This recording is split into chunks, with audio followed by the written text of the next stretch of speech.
E ainda tem o lance do VAR, que tenta encontrar um pênalti onde não existe pênalti, para dar aquela esfriada no jogo que é tradicional quando necessário aqui no Maracanã. Você tem que cumprir calendário de televisão. O que paga o futebol é a TV, né? O que paga o futebol é a TV, né? Após a derrota para o Flamengo, Rogério Ceni fez forte desabafo e criticou a arbitragem do jogo. Rogério Ceni aproveitou também a oportunidade e expõe situação que financia o futebol brasileiro. Veja só. E ainda tem o lance do VAR, que tenta encontrar um pênalti onde não existe pênalti, para dar aquela esfriada no jogo que é tradicional quando necessário aqui no Maracanã, né? Dar aquela tranquilizada no jogo, aí depois o jogador cai, o juiz não dá mais nenhum minuto de acréscimo, tudo dentro dos padrões como é. Então, dos 18 que você se refere, talvez 13 tenha sido gasto pela arbitragem. Você tem que cumprir calendário de televisão. O que paga o futebol é a TV, né? Então, não importa muito para aqueles que transmitem futebol de uma maneira ou outra, se o jogo seja um jogo de melhor qualidade, se o gramado tenha muita qualidade. O que importa é ter na tela das plataformas, streaming e tudo, né, que tenham jogos para se mostrar. Então, assim, o que a gente tem que fazer é tentar qualificar elenco, crescer em matéria de elenco, o que já gera um custo maior também de administrativo para o clube, né? Porque quanto mais jogadores você tem, mais alto fica o teu custo do futebol. E para atender as necessidades que tem todas essas confederações, a própria Conmebol, a CBF, que são, na verdade, as competições que pagam os salários nossos, dos jogadores, que sustentam os clubes. Então nós temos que tentar se adaptar a isso, porque não tem ao menos uma perspectiva de melhora ou de diminuição de jogos, porque também ninguém quer diminuir os seus salários. Então nós temos que continuar trabalhando e tentando encontrar maneiras de rodar times para um menor número de lesões, mas é natural. Chega nesse mês agora com 32, acho que é hoje 32 jogos, nós vamos estar mais cansados e infelizmente já com 7, 8 lesões, isso cai logicamente a qualidade de cada time. Acho que todos, se vê o Flamengo hoje perdendo 2 jogadores por lesão no primeiro tempo. Rogério, eu ia até perguntar outra coisa, mas é um ordinário aí. Pode tirar porque é meia-noite. Perdão, desculpa. Não imaginei que já era meia-noite. Mas vamos lá. Ele falou de calendário, você acabou respondendo. Eu vou até tentar perguntar o que eu queria, mas com base até no que ele disse. Você trabalhou, o elenco, todo mundo trabalhou pra caramba para estar no patamar que está. Uhum. Se você trabalha, você já sabe o que é que vai enfrentar. Sim. Está com um elenco curto, está com um elenco desequilibrado, não é uma responsabilidade de quem tem que montar? E aí eu não estou dizendo que você é culpado ou que Cadu é culpado, estou dizendo que é pensado. Já se sabia que teria Libertadores, Baiano, Nordeste, Copa do Brasil, o Brasileiro, todas as competições. E aí estar desse jeito, não é só você, mas tem times que estão com elenco maiores, sofrem menos. E a gente está com elenco curto e faltando peças. Não já era sabido que isso ia acontecer? Não é algo pré-definido, não ia se saber, a gente não sabe a tabela.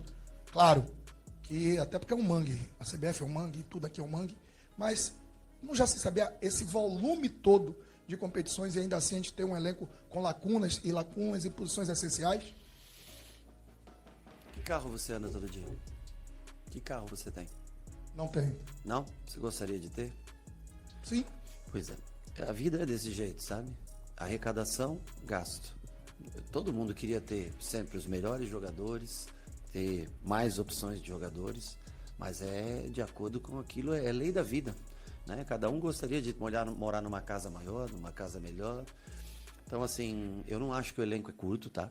Não acho. Eu acho que as lesões realmente atrapalham. Aí você vai dizer, mas você tem que pensar que pode haver lesões. Você nunca pensa que você vai perder todos de uma mesma posição, né? Ter os 2 principais laterais e tá naquele dia que os 2 estão lesionados, um terceiro jogador que faz a função também vai acontecer de estar lesionado. Então é claro que não há uma perfeição, eu acho que a cada ano a tendência é crescer. As pessoas querem crescer de uma hora para outra, né? E às vezes não é possível, financeiramente não é possível. Às vezes você ter um jogador de melhor qualidade, 2, 3 a mais, pode valer 30, 40 milhões de euros. E será que a gente arrecada hoje para ter um custo de 30, 40 milhões de euros a mais nesse momento? Claro que seria importante. Mas aqui todo mundo tenta fazer as coisas de uma maneira equilibrada. Mas a impressão de Grupo City pede o dinheiro, pede o jogador. Eu vejo todo dia. Tem uns caras aí que fazem material aí na internet aí, que soltam cada dia, sem sacanagem, cada dia um jogador diferente está chegando no Bahia. Assim, até uma coisa sem nexo, porque até uns 300 jogadores por ano contratados pelo Bahia. Então, assim, nós estamos trabalhando, estamos tentando ter energia para cada jogo. Colocamos, logicamente, mais energia focado nesse jogo de quarta-feira, o que não é uma garantia que você vá lá e vença. Mas se nós temos essa oportunidade, lutamos tanto no ano passado e comemoramos tanto o fato de estar, claro, teria muito melhor ter vencido o Nacional em casa, que era uma coisa até mais razoável, mais lógica, né? Mas nós não tivemos a capacidade de controlar o jogo no momento que nós estávamos à frente. E agora nós vamos ter que investir nesse jogo de quarta-feira. Uma viagem 6h30, depois volta 6h30, chega 10 da manhã, viaja a noite toda, para 2 dias depois ter jogo contra o Vitória, nosso rival lá. Então, assim, todo mundo gostaria de ter, eu gostaria de ter uma casa melhor, gostaria de ter mais tempo livre, gostaria de poder passear mais, mas tudo ao tempo da sua vida. Então, não é que o elenco seja curto, nós temos boas peças, né? Temos em número peças boas. Em uma posição ou outra pode estar faltando alguma coisa que, com relação ao tempo, deve ser corrigido. E que não dá para você fazer tudo aquilo que você vai fazer uma reforma. Você consegue reformar o quarto, a cozinha, mas não consegue reformar a casa toda, né? Durante a entrevista, pessoal, o Rogério Ceni, ele falou sobre esse tabu e dificuldade de enfrentar o time do Flamengo. De fato, sim, o Rogério Ceni é um freguês e todas as vezes que ele enfrenta o Flamengo, ele não tem sucesso. A situação do Bahia nesse exato momento não é tão ruim, mas também não é tão boa. A gente sabe que o elenco do Flamengo é muito, mas muito superior ao time do Bahia, que teve chances reais de vencer o jogo. Entretanto, o Flamengo conseguiu aproveitar as oportunidades e assim fazer um gol.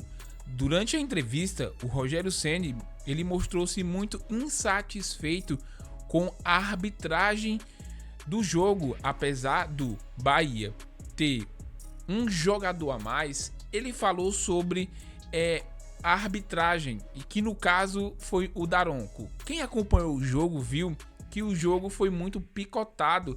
Toda hora o árbitro parava o jogo e isso acabava esfriando o jogo. É uma situação muito lamentável, porque o futebol brasileiro ele já está passando por um momento muito difícil e muitas das vezes a arbitragem só faz piorar a situação. Inclusive no jogo do Corinthians hoje também, o árbitro, para revisar um pênalti, ele passou mais de 3-4 minutos ali de frente a uma TV para saber se era pênalti ou não.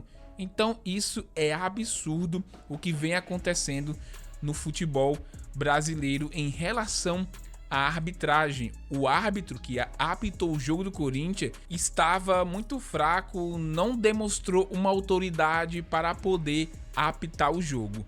O Flamengo hoje, com essa vitória, se encontra atualmente, até o momento, na primeira posição com 17 pontos. Amanhã, o Palmeiras, que no caso é hoje, se você estiver assistindo esse vídeo hoje, no dia 11, o Palmeiras se encontra na terceira posição. Ainda vai jogar e, se vencer, vai liderar o Campeonato Brasileiro. Deixa o like no vídeo, se inscreva no canal. Deus abençoe a todos e até a próxima.